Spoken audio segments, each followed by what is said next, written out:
वक्त को जिसने न समझा, वक्त को जिसने न समझा उसे मिटना पड़ा है। अगर बच गया वर्तमान से तो भविष्य से जाना पड़ा है। तो आइए आप सबों का स्वागत करते हैं आज के इस क्लास में। आज हम लोग रेशियो एंड प्रोपोर्शन के लेक्चर 9 में हम लोग उपस्थित हैं। इसके पिछले क्लास में हम लोग पढ़े थे आय व्यय और खर्च पर आधारित लेक्चर 8 में, और आज भी हम लोग आय व्यय और सेविंग पर आधारित ही क्वेश्चन हम लोग देखेंगे। ये दो लेक्चर में यानी लेक्चर 8 और लेक्चर 9 में आय व्यय और खर्च पर आधारित जो भी क्वेश्चन है, जो भी टाइप का क्वेश्चन है, वो मेरा क्लियर हो जाएगा। और मैं आशा करता हूँ कि आप लोग को अब इस टाइप के क्वेश्चन में कोई दिक्कत नहीं होगा। पिछले क्लास में हम लोग 4 मेथड से पढ़े थे, है ना, लेकिन आज हम लोग उतना मेथड से नहीं पढ़ेंगे, है ना। लेकिन जो भी मेथड आज भी बताया जाएगा बहुत ही ढंग का मेथड बताया जाएगा, और पिछले वाला ही मेथड होगा, थोड़ा बहुत अंतर होगा। तो हम लोग देखते हैं बिना लेट किए हुए डायरेक्ट हम लोग क्वेश्चन पर आते हैं। आज का पहला क्वेश्चन आपके सामने है।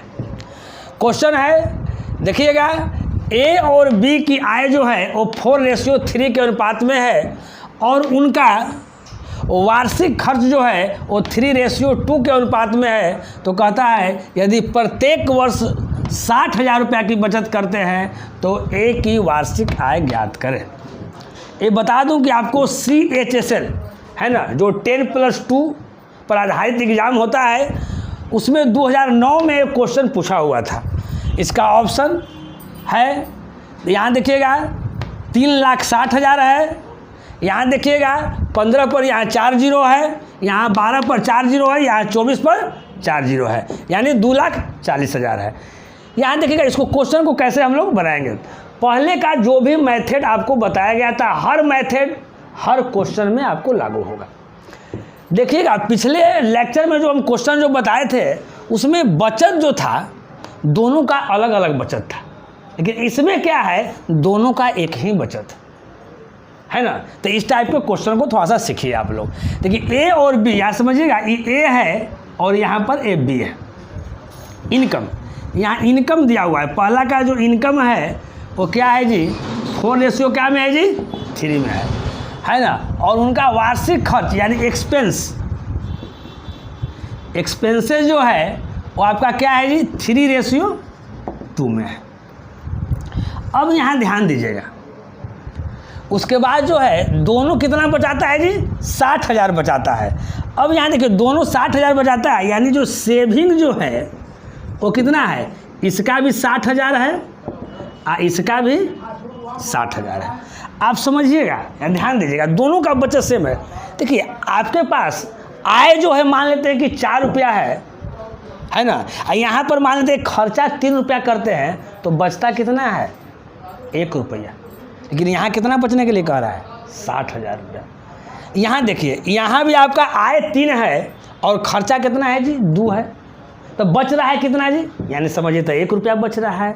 यानी दोनों जगह से हम लोग का जो बचत जो आ रहा है, जो सेविंग जो आ रहा है, वो क्या आ रहा है, बराबर आ रहा है। यहाँ भी 1 आ रहा है, यहाँ भी 1 आ रहा है। देख लीजिए 4 में से 3 गया 1 और 3 में से 2 गया 1। लेकिन आपका यहाँ कह रहा है, क्वेश्चन में कह रहा है कि दोनों को कितना बच रहा है जी, दोनों को यहाँ 60,000 बच रहा है। दोनों को कितना बच रहा है जी, 60,000 बच रहा है। तो यहाँ समझिएगा, यहाँ आपको 1 बच रहा है, तो 1 जो ही बच रहा है रेशियो बच रहा है, यानी कहीं ना कहीं रेशियो 1 का जो वैल्यू है वो कितना है, 60,000 है। क्योंकि दोनों तो एक ही, दोनों जगह तो क्या कर रहा है, एक ही बच रहा है, यानी रेशियो 1 का वैल्यू कितना, 60,000 है ना। तो हमको निकालना किसका है जी, ए की वार्षिक आय। तो देखिए ए की वार्षिक आय कितना है, 4 है, तो रेशियो 4 का वैल्यू कितना हो जाएगा, 60,000 गुना 4, यानी कितना हो जाएगा, 2 लाख कितना हो जाएगा जी, 40,000। यानी ऑप्शन कौन सा ऑप्शन हो जाएगा, ऑप्शन मेरा डी क्या हो जाएगा, क्लियर हो जाएगा, कहीं कोई दिक्कत नहीं। बाकी और भी जितने मेथड से हम बताए थे लेक्चर 8 में, है ना, तो लेक्चर 8 और लेक्चर 9 दोनों बार बार देखना है, तब आपको आय व्यय और खर्च जो भी आपका है सेविंग, उससे रिलेटेड जो भी क्वेश्चन है आपका क्लियर हो जाएगा। एक मेथड आपको और हम बताए थे, क्रॉस मल्टीप्लिकेशन मेथड। क्या बताए थे जी? क्रॉस मल्टीप्लिकेशन मेथड, है ना। तो उस मेथड से भी हम लोग देखते हैं। इसके पहले फर्स्ट मेथड था, इसको हम लोग सेकेंड मेथड। देखिए, क्रॉस मल्टीप्लिकेशन मेथड से इसलिए बता रहे हैं कि उसमें बचत जो था वो अलग अलग था, इसमें बचत क्या है? सेम है। तो कोई ज़रूरी नहीं है बचत सेम रहे या अलग अलग रहे, क्रॉस मल्टीप्लिकेशन मेथड हर जगह लागू होगा। तो यहाँ देखिएगा, हम लोग यहाँ 60,000 लिखते हैं, यहाँ भी 60,000 लिखते हैं। आइए, मेरा क्या है जी? सेविंग है। अब क्रॉस मल्टीप्लिकेशन देखिए हम क्या बताए थे, उससे बताए थे तिरछा तिरछी आपको क्या करना है? गुना करना है। तो 3 में 3 से गुना करेंगे तो कितना हो जाएगा जी? 9। 4 गुना 2 कितना हो जाएगा जी? 8। और उसका डिफरेंस निकालना है। तो 3 3 आई 9 और 4 2 8, 9 में से 8 गया क्या? 1। तो रेशियो 1 का वैल्यू कितना हो जाएगा? इसमें भी तिरछा तिरछी गुना करेंगे। तो यहाँ ध्यान कीजिए, अगर 3 में अगर 60 से गुना करेंगे तो कितना हो जाएगा? 180,000। 60 गुना 3 180, यहाँ 1000। यहाँ क्या हो जाएगा? 2 गुना 60 यानी 120, और उसके बाद 3 जीरो है यानी 120,000। कोई दिक्कत? यानी 1,80,000 में से क्या घट गया? 1,20,000। तो कितना बच गया? मेरा 60,000 बच गया। यानी रेशियो 1 का वैल्यू कितना? 60,000। हमको निकालना क्या है जी? ए की वार्षिक आय ज्ञात करना है। तो ए की वार्षिक आय क्या है जी? रेशियो 4। तो रेशियो 4 का वैल्यू कितना हो जाएगा? 2,40,000, है ना। तो मैं ये बताना चाह रहा हूँ कि ये भी मेथड, जो भी मेथड मैं बताया हूँ वो हर जगह लागू होगा। हम आशा करते हैं, है ना, कि आप एक क्वेश्चन ठीक ढंग से समझ गए होंगे। चलिए, आपके सामने नेक्स्ट क्वेश्चन यानी सेकंड क्वेश्चन। और मैं बता दूं कि सेकंड क्वेश्चन जो है आपका थोड़ा सा हाई लेवल का क्वेश्चन है। इसलिए हाई लेवल का क्वेश्चन है कि आपका ये मेंस 2017 में पूछा हुआ क्वेश्चन है। आप लोगों को पता है कि मेंस 2017 में जो भी क्वेश्चन पूछा था वो अपने आप में हर क्वेश्चन एक जम्मू कश्मीर का टुकड़ा था। यानी आपके पास जो भी क्वेश्चन जो परोसा गया है जो आपके सामने इतना बेहतरीन तरीक़ों से, वो जम्मू कश्मीर का क्या है जी? टुकड़ा है। यहाँ देख लीजिएगा, थोड़ा सा क्वेश्चन को हम पढ़ते हैं। क्वेश्चन क्या कह रहा है? ए की जो आय है वह बी की तुलना में 140 रुपया अधिक है। ए की जो आय है वह क्या है जी? बी की तुलना में 140 रुपया अधिक है। और सी की जो आय है वह डी की तुलना में 80 रुपया क्या है? अधिक है। यदि ए और सी की आय का जो अनुपात है वो 2:3 है तथा बी और डी की आय का जो अनुपात है वो 1 क्या है? 2 है, तो कहता है ए बी सी डी की आय क्रमशः क्या होगी। ये आपका मेंस 2017 में पूछा हुआ क्वेश्चन। आपका पहला ऑप्शन है 300, 160, 600, 520, क्योंकि ए बी सी डी की आय निकालना है तो 4 को दिया हुआ रहेगा। बी है 260, 120, 320, 240। सी है 320, 180, 480, 360। और डी ऑप्शन है 400, 260, 600 और 520। अगर इसको बेसिक से अगर समझेंगे तो थोड़ा समय लगेगा, है ना। और नहीं तो इस क्वेश्चन को हम 1 सेकेंड में भी उड़ाएंगे, है ना। लेकिन पहले इसका हम लोग बेसिक देख लेते हैं कि तो क्योंकि थोड़ा सा ये हाई लेवल का क्वेश्चन है ना। तो यहाँ ध्यान दीजिएगा, सबसे पहले यहाँ तक तो आपका क्वेश्चन का हो गया। अब नीचे इसका हम सॉल्यूशन करवा रहे हैं, यहाँ ध्यान से समझिएगा। कहता है कि ए की जो आय है यानी ए जो बराबर होगा वो क्या होगा? ए बराबर जी बी की तुलना में 140 रुपया क्या है? अधिक है। यानी बी जितना होगा उससे 140 रुपया क्या होगा? अधिक होगा। कौन अधिक होगा? ए अधिक होगा। फिर से क्वेश्चन को देखेंगे। ए की आय यानी ए यहाँ लिख दिए, बी की तुलना में 140 रुपया क्या है? अधिक है। यानी कहने का मतलब है कि बी जितना है उससे 140 रुपया अधिक है। कौन अधिक है जी? ए अधिक है। इसको हम मान लेते हैं फर्स्ट। यहाँ ध्यान दीजिएगा। अब आगे हम लोग पढ़ते हैं। अब आगे कहता है और सी की आय यानी सी बराबर सी की आय जो है वह क्या है जी? डी की तुलना में 80 रुपया क्या है? अधिक है। यानी डी प्लस कितना हो जाएगा जी? 80। इसको मान लेते हैं इक्वेशन सेकंड। कहीं कोई दिक्कत? अब कहता है यहाँ देखिएगा, आगे कहता है यदि ए और सी की आय का जो अनुपात है वो 2 रेशियो क्या है जी 3 है। देखिएगा ए और सी के आय का जो रेशियो है वो क्या है जी 2 रेशियो क्या है 3 है। आगे कहता है बी और डी का, यहाँ देखिएगा बी और डी का जो आय क्रमशः है ना बी और डी की आय का अनुपात 1:2 है। तो बी और डी एक तरफ हम लिखते हैं बी और डी, इसका जो रेशियो जो है वह क्या है जी रेशियो 1 क्या है 2 है। इसका 1 क्या है 2 है। यहाँ ध्यान दीजिएगा कैसे कैसे लिखे वो समझिएगा। यहाँ पहला इक्वेशन आपको बना a = b + 140, दूसरा इक्वेशन बना c = d + 80। पहला a और c के आय का रेशियो दिया हुआ है 2:3, b और d के आय का रेशियो दिया हुआ 1:2। यानी समझिएगा जितना भी सारा चीज़ दिया हुआ है सब आय से रिलेटेड है। सब क्या है जी आय से रिलेटेड है। कहीं भी व्यय का, कहीं भी सेविंग का, खर्च बचत का कोई भी इसमें चर्चा नहीं है। और लास्ट में हमको ABCD के आय ही निकालना है। जो एग्जाम में ऑप्शन दिया है जस्ट वही आपका ऑप्शन है। कहीं किसी भी क्वेश्चन में कोई ऑप्शन में आपका हेरा फेरी नहीं किया जाता है। अब समझिए कैसे, यहाँ A बराबर तो दिया हुआ है, C बराबर तो दिया हुआ है, लेकिन हम B और D बराबर हम निकाल रहे हैं इसी टाइप के इक्वेशन में।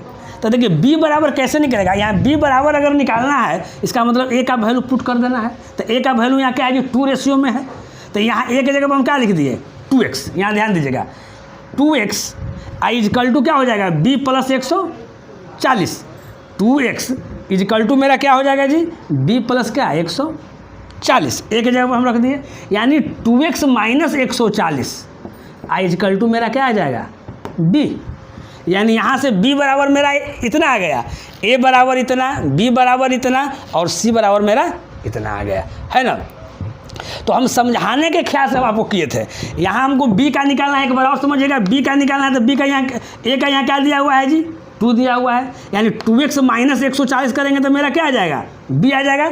तो अब इसको है ना हम यहाँ से एक स्टेप क्या कर सकते हैं, यहाँ से हम लोग हटा सकते हैं, थोड़ा सा हम लोग छोटा कर सकते हैं। हम लोग छोटा करने के लिए भी जानिए, क्योंकि यहाँ देखिए यहाँ A बराबर यहाँ 2 है तो 2x - 140 = क्या हो जाएगा B।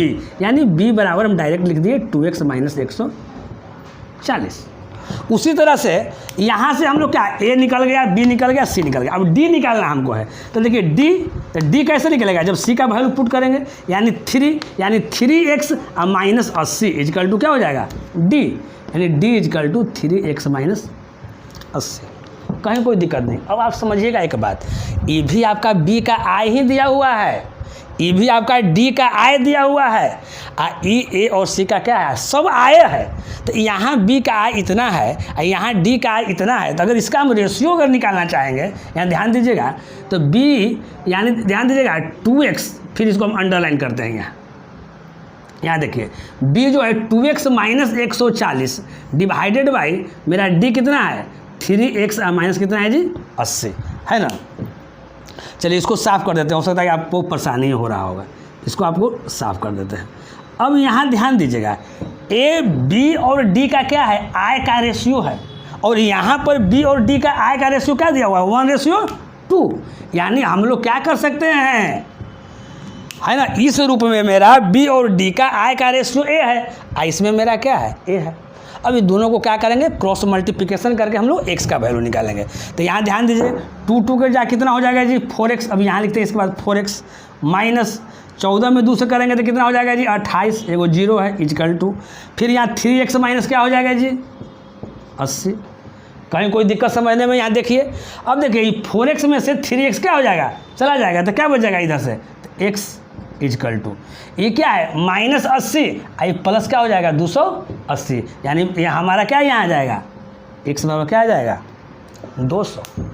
अब देखिए x बराबर हमारा 200 आ गया। तो अब हमको निकालिए, कैसे कैसे निकाल सकते हैं हम, यहाँ ध्यान दीजिए। अगर b का अगर निकालना चाहेंगे तो मेरा b का कितना हो जाएगा, b का देखिए 2x माइनस क्या है 140। तो यहाँ देखिएगा b बराबर 2x, तो x का वैल्यू कितना है 200 है। यहाँ देखिए लिख देते हैं b बराबर क्या है जी 2x - 140। अब यहाँ देखिएगा 2 की 2 x का वैल्यू कितना आया है जी 200 माइनस कितना है 140। यानी कितना हो जाएगा 400 में से 140 घट जाएगा, है ना। तो 400 में से 140 घटा दीजिएगा तो हमारा कितना आ जाएगा बताइए, 260 आ जाएगा। नहीं तो यहाँ पर हमारा बी का क्या है जी, वैल्यू हमारा आ गया। अगर हम डी का अगर वैल्यू अब निकालना चाहेंगे तो मेरा क्या होगा, यहाँ ध्यान दीजिएगा। अब डी का वैल्यू निकालते हैं, यहाँ हम लोग ऐसे घेरते हैं। अब देखिए अगर डी बराबर अगर निकालना चाहेंगे तो डी का मेरा वैल्यू क्या होगा, यहाँ देखिएगा डी का वैल्यू क्या है 3x माइनस 80। तो x बराबर कितना हो जाएगा जी, 200 है। तो यहाँ देखिए डी बराबर है 3x माइनस 80 यानी 200 है, x बराबर है तो x की जगह पर 200 रखेंगे तो 200 गुना 3 कितना हो जाएगा 600, और 600 में मेरा 80 घट जाएगा तो कितना बच जाएगा 520, यानी डी बराबर डायरेक्ट हम यहाँ लिख सकते हैं 520। ये डी का आंसर हो गया। ये किसका आंसर हो गया जी, ये बी का आंसर हो जाएगा, है ना। यहाँ से भी आप मिला सकते हैं डी और बी का आंसर। डी के जगह पर 520 जो है वो किस में 520, तो देखिए डी वाला इसमें भी 520 है। चलिए ये भी ऑप्शन हो सकता है, ई वाला ऑप्शन एकदम नहीं है तो इसको आप काट दीजिए पहले ही। ये डी के जगह पर 520 नहीं है तो यहीं से काट दीजिए, ये भी 520 है, यानी दो को 520 लड़ रहा है। लेकिन यहाँ देखते हैं कि हम लोग बी बराबर क्या निकाले हैं 260, यानी बी के जगह पर 260 होना चाहिए। देखिए यहाँ 260 है नहीं है तो ये भी ऑप्शन मेरा क्या है जी, चला गया है ना। अब यहाँ देखिए बी के जगह पर 260 है तो मेरा ये वाला ऑप्शन है, यानी ये वाला क्या हो सकता है, यही है ना। अब बाकी जो है उसी तरह से हम यहाँ ए का वैल्यू निकाल देंगे और फिर सी का हम लोग वैल्यू निकाल देंगे, क्योंकि ए का वैल्यू क्या है बी प्लस 140, तो बी का वैल्यू कितना आया है 260 आया है। तो 260 में कितना जोड़ देंगे जी, 140 जोड़ देंगे। 260 में 140 जोड़ेंगे तो कितना हो जाएगा जी 400 हो जाएगा। देखिए यहाँ ए की जगह पर 400 है। यहाँ सी देखिए, सी बराबर डी प्लस क्या है जी 80 है, तो डी का वैल्यू कितना आया है जी 520 है। आप 520 में कितना जोड़ देंगे जी 80 जोड़ देंगे, तो 520 में 80 जोड़ेंगे तो कितना हो जाएगा 600। सी के जगह पर देखिए यहाँ आपका क्या है 600 है। तो ये आपका जो हो गया वो बेसिक तरीका से हो गया, ये मेंस लेवल का क्वेश्चन है। लेकिन अगर मैं इसको आप लोग बोलिएगा कि सर थोड़ा सा हवा की झोंकों वाला सर बता दीजिए, क्योंकि सर हवा की जब झोंकों की वाला बताते हैं ना तो मज़ा आ जाता है, लगता है कि सर जीवन में एक नया रंग आ गया और उस नया रंग से हमारा जीवन ही जो है वो रंगीन हो गया। तो आइए हम लोग रंगीन करते हैं, देखते हैं। अगर वैसे बताते हैं अगर सेकंड मेथड हवा की झोंकों वाला, तो डायरेक्ट हम लोग पहले बाई ऑप्शन देखते हैं। बाई ऑप्शन देखिए पहले क्या देखते हैं, पहला क्या है बी की तुलना में 140 रुपया क्या है जी अधिक है। तो यहाँ देखते हैं कि बी की तुलना में देखिए बी यहाँ मेरा 160 है तो इससे ही 140 अधिक है, तो ये भी अधिक है। अगर वैसे ऑप्शन चलते हैं तो यहाँ भी देखते हैं ये भी 140 अधिक है। सी में देखते हैं तो बी से ए जो 140 यहाँ भी अधिक है। यहाँ देखते हैं डी में, अगर इसमें जोड़ते हैं तो इसमें भी अधिक है। चलिए यानी हम ये जो देख रहे हैं, अगर पहला लाइन पढ़ रहे हैं कि ए की आय बी की तुलना में 140 रुपये अधिक है तो सब के सब सेटिस्फाई कर रहा है। तो यहाँ हम लोग देखते हैं रेशियो वाला आ जाते हैं, ए और सी की आय का अनुपात 2:3 है ना। तो देखिए ए और सी, तो यहाँ पहला में देखते हैं ए और अगर सी में देखते हैं तो 2:3 होता है कि नहीं होता है। तो देखिए ये 300 है ए वाला, 80 वाला कितना है जी 600 है। तो ये देखिए ये कितना होता है 1:2 होता है। यहाँ कह रहा है 2:3, यानी ए मेरा क्या हो गया, ए वाला मेरा पहले ही कैंसिल, जो कैंसिल होता है उसको हम इधर लिख देते हैं, आप लोगों को ठीक ढंग से समझ में आएगा। यानी ए वाला तो पहले ही कैंसिल हो गया, अब ए पर विचार नहीं करना है। अब यहाँ आइए हम बी पर विचार करते हैं, बी वाला देखते हैं। तो ए और सी के आय का अनुपात 2:3 है। तो ए वाला कितना है जी, बी वाला देखते हैं ए 260 है और सी कितना है जी 320 है।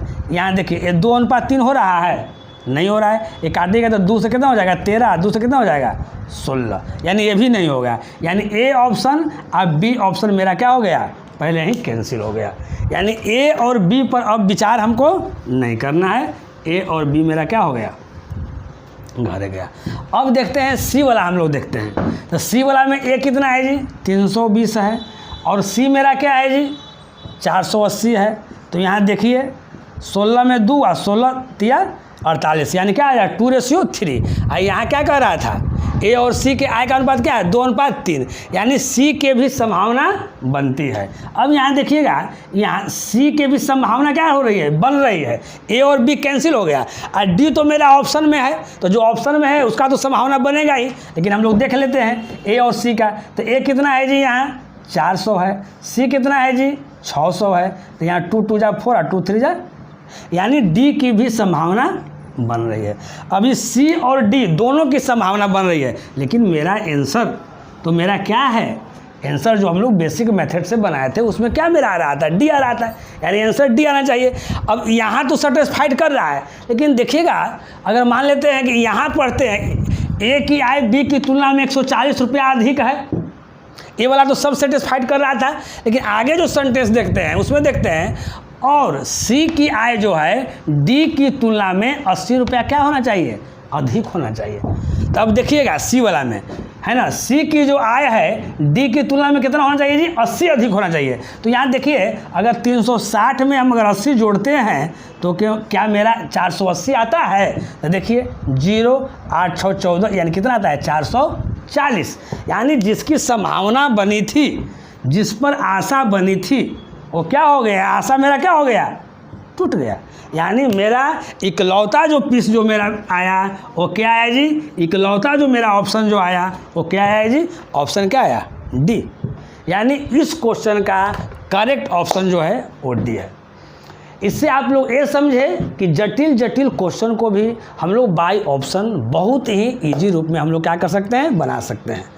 अगर आज का वीडियो, आज का लेक्चर अगर आप लोगों को अगर पसंद आया होगा तो कृपया करके लाइक कीजिए, और जो बच्चे नए हैं जो पहली बार देख रहे हैं वो वीडियो को सब्सक्राइब कर दें, ताकि कोई भी वीडियो हम न्यू लोड करें तो आपको पास बिना किसी रुकावट के आपके पास पहुंच जाए, है ना। इसी के साथ है ना हम आपसे क्या करते हैं, आपसे विदा लेते हैं, फिर अगले एपिसोड में मिलेंगे इसी जोश और इसी उत्साह के साथ। तब तक आप इजाज़त दीजिए।